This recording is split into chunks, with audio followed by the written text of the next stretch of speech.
Welcome to Tech Leveler, I'm Lee, and in this super quick video I'm going to show you how to enable lossless audio quality for your voice memos on the iPhone or iPad.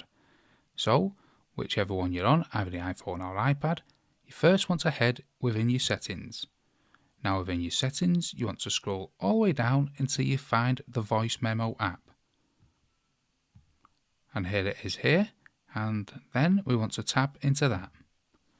Once we're in the Voice Memos section, you'll see Voice Memos Settings here towards the bottom, and you want Audio Quality, the middle option, and it's currently set to Compress. Now we have the two options, Compressed and Lossless. So if you want to turn Lossless on, you want to select it like that. So that's how to enable lossless audio quality for voice memos on your iPhone or iPad. Hope you found that video helpful. If you did, smash the like, smash the subscribe, and most of all, thanks so much for watching.